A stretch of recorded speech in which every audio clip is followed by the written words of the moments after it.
Faites rayonner la foi sur le continent numérique. Ensemble, recueillons plus de 200 000 $ en 2012.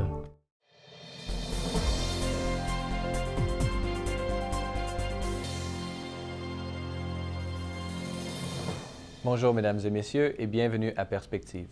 Aujourd'hui, 1er août 2012, le pape a repris sa traditionnelle audience générale en provenance de Castel Gandolfo. En cette fête de Saint-Alphonse de Liguori, Benoît XVI en a profité pour souligner l'apport du saint à la compréhension de la prière chrétienne. En effet, le fondateur des Rédemptoristes avait une vision de la prière comme moyen nécessaire et sûr pour obtenir le salut et toutes les grâces dont nous avons besoin pour y parvenir. Le Saint-Père a manifesté comment cette définition de la prière a trouvé écho dans la célèbre maxime élémentaire « Celui qui prie se sauve, celui qui ne prie pas est damné ». Par cette affirmation, saint Alphonse de Liguori voulait manifester comment il faut toujours frapper avec confiance à la porte du Seigneur, en sachant qu'il prendra soin de tous ses fils. À la fin de l'audience, le pape a souhaité aux fidèles présents un bon temps de repos en cette saison estivale. Écoutons un extrait. Chers pèlerins de langue française, je suis heureux de vous accueillir ce matin en cette période de congé pour beaucoup d'entre vous. Je vous invite à prendre le temps de prier personnellement chaque jour, car la relation avec Dieu est essentielle dans notre vie. N'ayez pas peur de demander au Seigneur la force que vous manque et qui est nécessaire pour faire le bien, dans la certitude qu'il ne refuse jamais son aide à celui qui le prie avec humilité. Que saint Alphonse de Liguori, dont nous célébrons la fête aujourd'hui, vous aide à marcher avec confiance sur ce chemin. Bon pèlerinage et bon temps de repos à vous tous. Ce mois-ci, les musulmans du monde entier pratiquent le Ramadan, période de l'année particulièrement dédiée au jeûne et à la prière.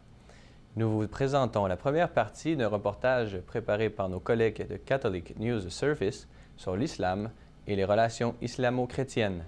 Ramadan is a good time to reflect on Christian-Muslim relations because it is the month in which Muslims live an intense spiritual life, and it is a strong sign of obedience towards the Lord.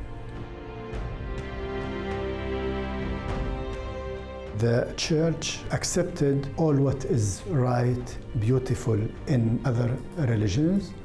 If we recall, for example, the crossing of Pope Paul VI of the Via Dolorosa, something very moving, where Christians and Muslims mixed to receive him with great simplicity and open heart.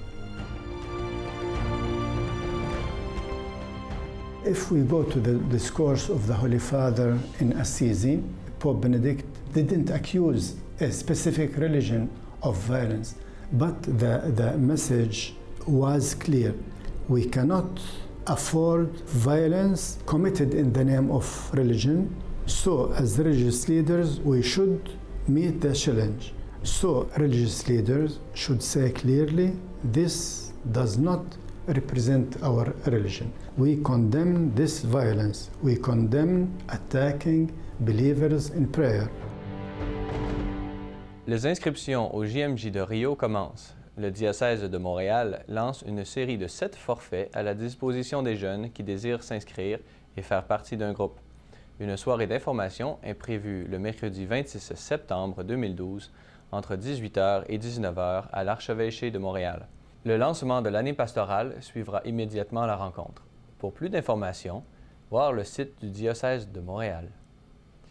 Finalement, pour en connaître plus sur la situation en Syrie, ne manquez pas l'entrevue réalisée auprès du père Paolo Dall'Olio, jésuite, engagé dans les droits de l'homme et récemment expulsé de Syrie, à l'émission Focus catholique, vendredi 19h30 et en rediffusion dimanche 19h30. Voilà, c'est tout pour aujourd'hui. Merci et à la prochaine.